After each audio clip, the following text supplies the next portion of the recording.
We're going to change the oil on this Grizzly 660 Yamaha. Using a K&N air filter, Mobile 1 1040, the 4T. Had good success with both. We're going to be selling this one, so I wanted to make sure that the future owner gets some good stuff. We like to use these Venom steel gloves as well, and we don't get any money off of any of this stuff. It's literally just the stuff we use. But these gloves, you can take them on and off without actually throwing each pair away, so it's nice. So one thing you got to know is before you even start any of the oil change process is you have to warm up your rig. I recommend, at least 15 minutes of riding it. Get it nice and hot.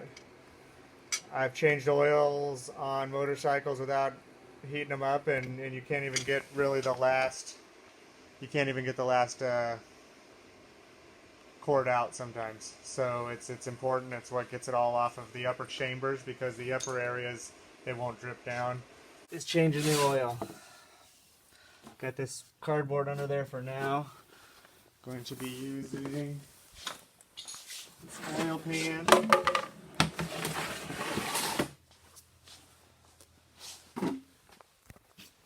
And filters here. We've already got that identified. Kind of tried to take it off a little bit. Yeah, we've already tried to take it off, so we know that that she can go. I might keep this dipstick on just so the oil doesn't flow too crazy once we get going. Oil filter right here. That as long as it's not too loose, you can get off with a pair of channel locks, especially a bigger pair. Oil drain is underneath. We'll get to that in a second.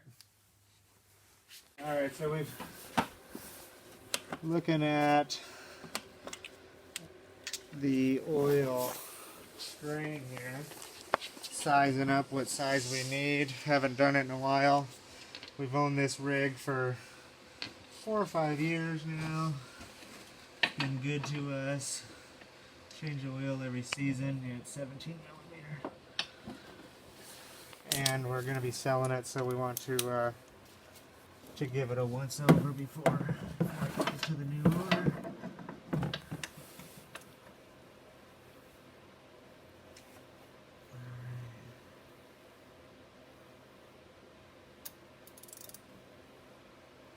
17 millimeter? Yeah. 17 millimeter. Ooh, there's already some drips on the ground. Already got some. But that's just water. Oh. Looks weird as a flashlight.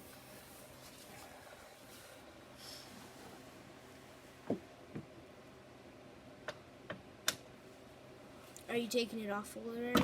There we go. Got it broken. Yeah, the nut's cracked. I like to do the rest by hand, so then I know when the oil's going to come. Get your hand ready. Make sure the plug is out.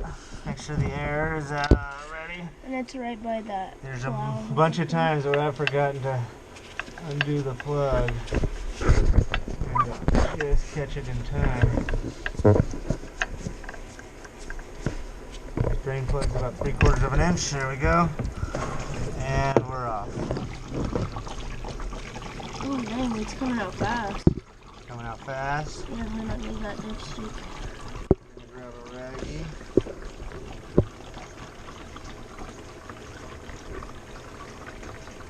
Alright. Now I'm going to crack the dipstick. Yeah, it's starting to kind of like... And she's going to come out probably a little faster now. It's kind of got stuck on like the plastic stuff. Yeah, that's alright.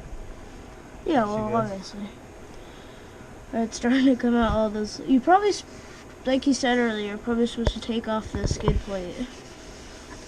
Yeah, but they have a hole right here, so they definitely don't expect you to take off the skid plate every time, but it would definitely make it so you don't get oil on it. But that's alright, that's just how it is. You know, you'd rather protect your rig and taking off a skid plate, and we have to do that on the 4Runner all the time, every time I change the oil on that one.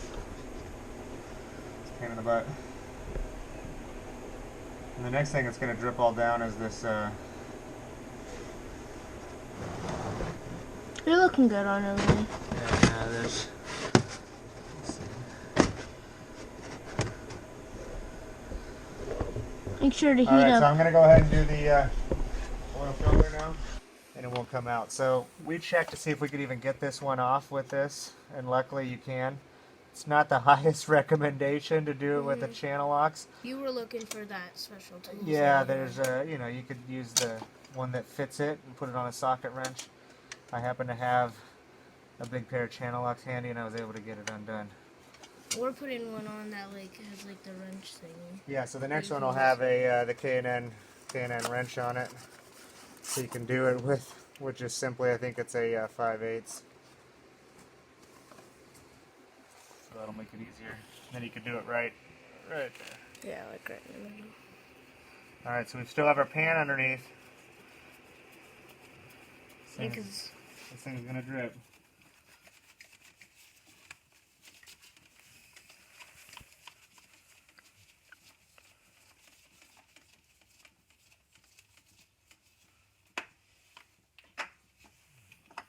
Oh, not bad at all. Not bad at all. So, Yamaha. it didn't drip too much? Nope, I think Yamaha, I kind of remember this last time.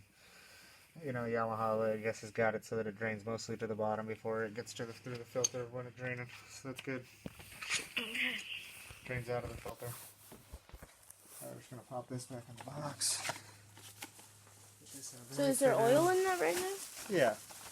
Oh, you're just going to ignore it. There's a little bit. We could drain it right now. Actually, there's really none. It is all drained. So that goes, you have to recycle that. You going to do it with the 5/8 right now? No, right now, what I'm going to do you got to is fill it up with oil. a little bit. Because it's sideways, you can't fill it all the way up. It'll just drain right back Yeah, down. So I'll probably fill this thing up about halfway with oil. You put it in the middle, not on the outside, because you put it through Don't the you middle. put grease on the outside of it? This one's already greased up, so that's real nice. But yes, if not, you put a little bit of oil on the O-ring. But this one already has, you can see there's a slight glare. Slight gloss, yeah. Otherwise, what'll happen is that the O-ring will bind up, or it won't seal all the way. So every O-ring, you have a slight little bit of oil on it. When you're screwing it on, it might gunk up. Or bind up, yep.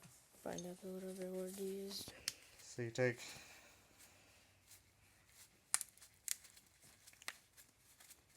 And are you going to use all that oil, all 4 of those? About 3.5 for this engine. Like I said, you'd probably only use 2.5 if you didn't warm it up. Pour right in the center there, just a little bit. And this is just so that when you first start the engine, you don't start it dry. It has a little bit of oil in the filter. But then it'll fill up after you drive it? Yeah. This thing will fill up. But the thing is that when you first start it after an oil change, if you don't put a little bit of oil in there, then it's starving. Because it doesn't have any oil yet, because you drained it all out. So then in here, you want to take a real nice clean piece of your rag. Just wipe in here. And get that face of the filter area cleaned off.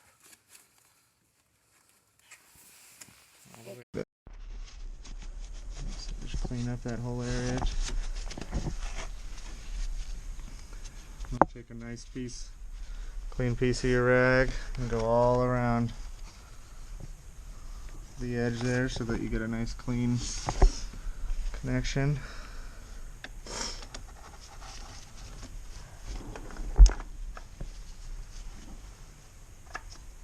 Sounds like an easy to screw on with oil. Yeah, you got a little handhold with it.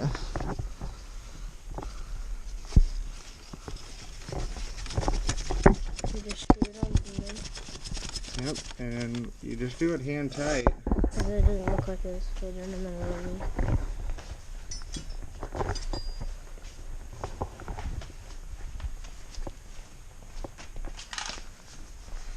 Like I said, you don't want to tighten this thing too much. So it's 11/16? Yep, it's 11/16.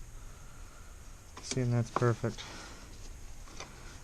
Alright, it's not 5/8, it's 11/16. And you just barely tighten that guy. Not too much at all. Look how beautiful that is. Okay, so we get back underneath here. I've got now a paper towel around it. A little more confident this time. I'm seeing threads go in. I think I've got her. I'm seeing the threads go in. Yep. Oop, yep, It's you got okay. it. Yeah, we got her. Now I'm gonna put my I'll move this oil out of the way now. Alright.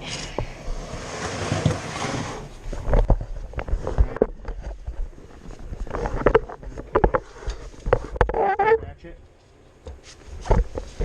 Change from loosen to tighten. Right.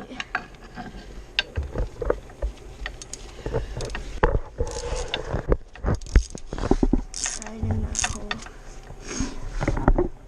And remember, you're only tightening on kind of like some aluminum. Don't tighten too hard. Right up there. Okay, so you can see we got a little bit of drippage there. Yeah, a little bit right there too.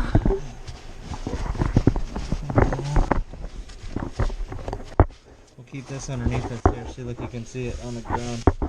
Yeah, 'cause it's already dripping and getting the ground dirty. So you've already done one of the things? Yep. So we're on our Second. second quart here.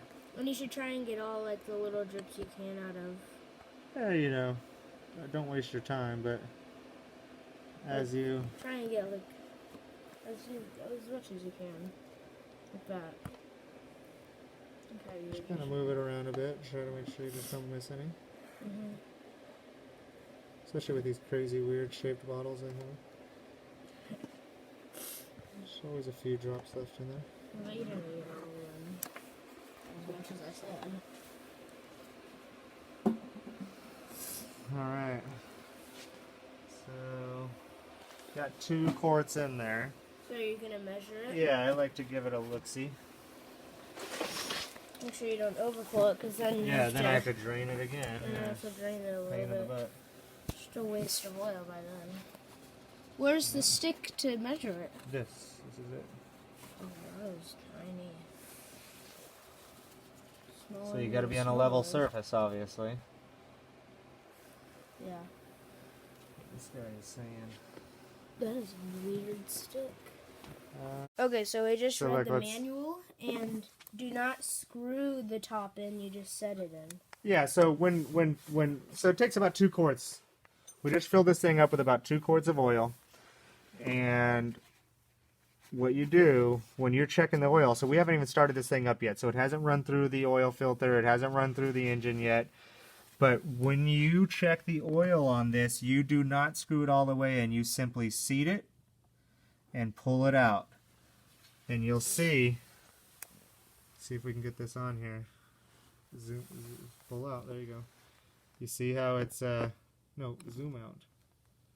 There you go. See how it's just liquid on the tip there? We're about perfect. Like the... Yeah.